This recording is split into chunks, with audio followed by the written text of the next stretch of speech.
Hey everybody, Anthony 4B4Diesel. In this video I'm going to cover everything you need to know about charging batteries, how to connect them, and also jump starting batteries so you can avoid some more nightmares. I had a 15-second opportunity when I saw a battery charger connected to a battery the other day, and I thought for 15 seconds I'll just show a really good example of how those terminals are connected. And the main thing to demonstrate was they were set up in such a way that they weren't going to fall onto each other, because too many times do I see people, quick jump start, and they just throw them on there and they're about to fall short out and touch each other, which is not what you want. So let's get on with the information you need to know. Let's just take a quick look at the video so we all know what we're talking about here. Here it is. Back to basics for 15 seconds. This is probably how a good way to connect a jump start set of leads or a battery charger with a positive where it's not going to short on anything and the negative doesn't matter too much. Bada bing, bada boom, that's how it's done. Bada bing, bada boom, there you go. Bada bing, bada boom. All right, so when I saw that, I was more talking about charging a battery, but yes, also jump starting. But there's a couple of smart cookies that maybe they're not as smart as what they think. So we thought we'll do a detail in a bit more detail, a video in a bit more detail for everybody, including the two people that weren't happy. So one comment says negative should be on bare metal, not the negative of the battery. Okay, so that's one comment. Now, the other important comment to take into account is you may want to rethink that negative, mate. It should be on the engine, lift hook, or similar location, well away from the battery. You might want to watch our battery solar charging playlist. Anyway, continue reading the comment.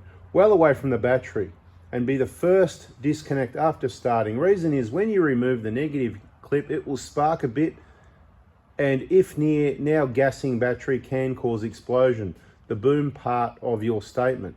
Okay, so that is sort of correct, but not correct. I know what he means. So let's add the more complicated information into a video so people understand when a battery's flat, or maybe when it's charging, it's putting off explosive gases, and it's more when you go to connect it. So there's a few precautions you need to take. Now, I just want to take this opportunity to remind everybody, there's people texting me after hours, texting me on weekends, and they'll say, oh, I didn't expect you to get it till later.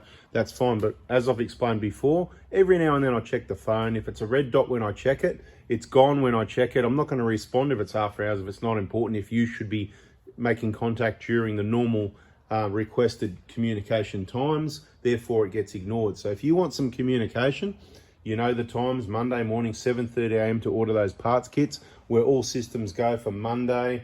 That'll be Monday, must be the 22nd, is it? Yeah, Monday the 22nd of January for parts day, if you need injector kit, BFE kit, front wheel bearing assemblies. Okay, so don't bother texting other than Monday.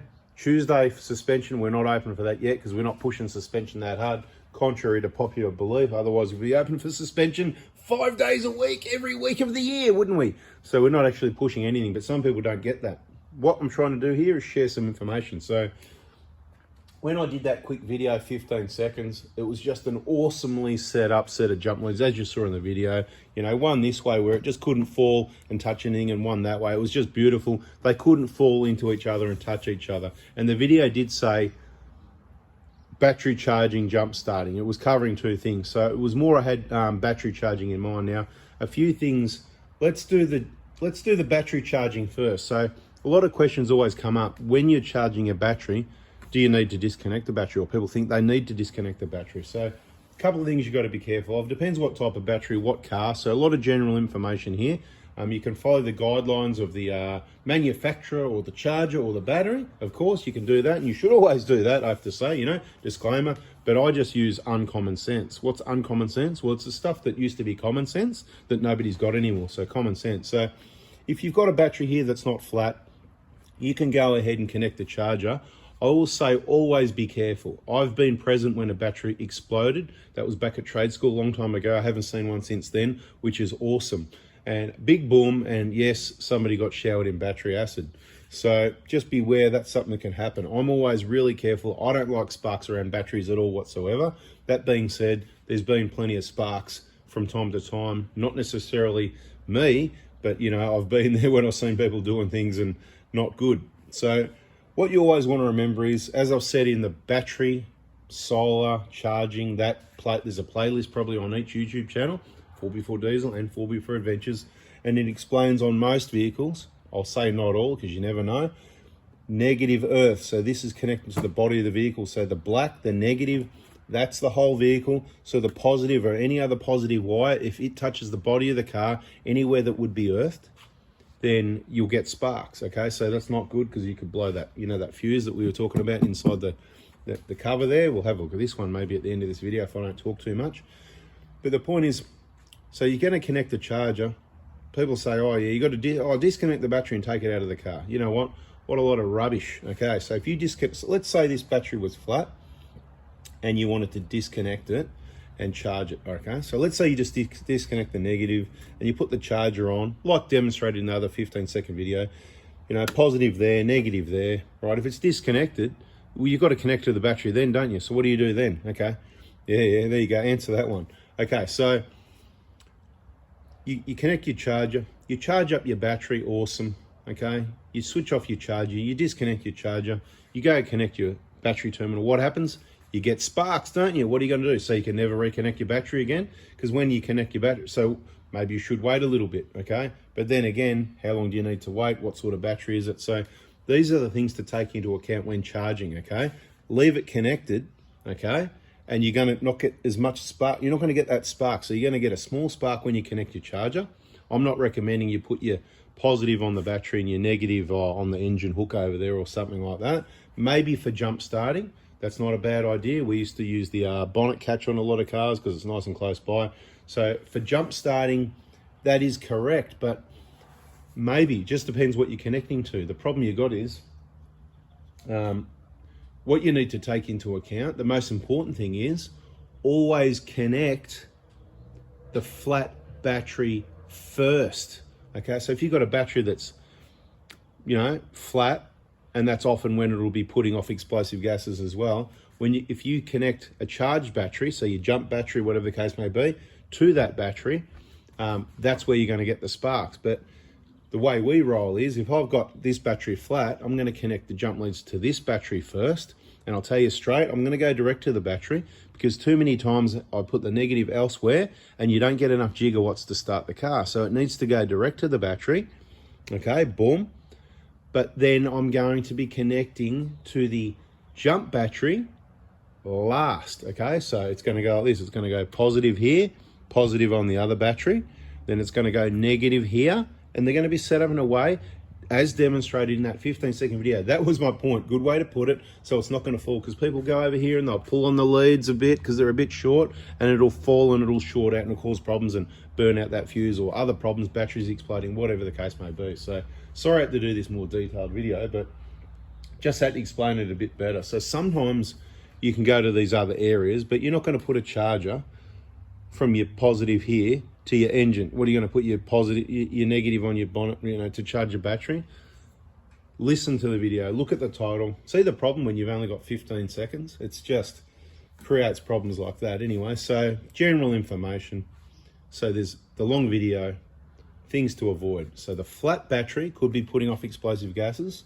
A charged battery could also be putting off explosive gases. So the things to avoid: connecting jump leads to a flat battery last. So connect it to that first, put your negative on your supply. But so if I've got a battery here next to the car on a truck, so I want to connect positive, the negative on this battery first here. So it goes direct to the battery so that it actually works.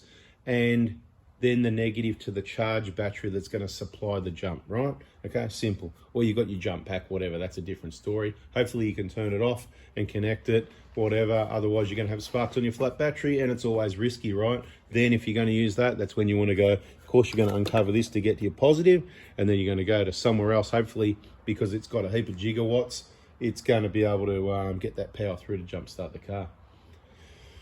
Charging, right? We already covered it. If you're going to charge this battery, you set your terminals in such a way, remembering the positive here. See this? This is earth here, the battery bracket. So if you're positive, so it's a long alligator clip and it's, it's facing a direction, it's going to fall and touch, or wires are going to touch. Beware of these things, people, because you can just avoid nightmares. And of course, if you disconnect the battery, as I already said, if you've just charged the battery, and you're going to reconnect it. Perhaps wait a while if you've got a normal, wet battery, lead acid battery, because it's going to be putting off explosive gases while it's charging. That's why some, they say take the caps off while it's charging to let it ventilate. But then other people and other recommendations are don't take the caps off. You don't want the explosive gases coming out. That's worse, you know what I mean? So look, you work it out with that common sense, because there's all those variables, but I thought we should talk about that with the extra information talking about those sparks and stuff. So the engine lifting hook over there, they're talking about, I say bonnet catch, depends what make and model. You can put it wherever you want, but you might end up with some marks on things and stuff like that, depending what sort of connection you get. But I think the most important thing to remember is just connect a flat battery first, and you disconnect. Yeah, so same thing, and it's always the negative goes on last and comes off first. I think I've waffled enough. Have I made any sense? Let me know in the comments anyway. Keep your text message till Monday morning for the parts. If you're a VIP, you can ask questions, whatever time I said on the post in the VIP group. If you're a client, you're a VIP and you haven't joined the VIP group, well, crazy stuff, whatever, then you don't really know what's going on. So if you don't keep watching the videos, you're not on the Proto Hospital Facebook page, you're not on the VIP group, I can't really help you. Hey everybody, thanks for watching. Sorry I talk so much, but hopefully that made a bit of sense to you. Bit of waffle, and bada bing, bada boom. No boom. Catch you on the next one.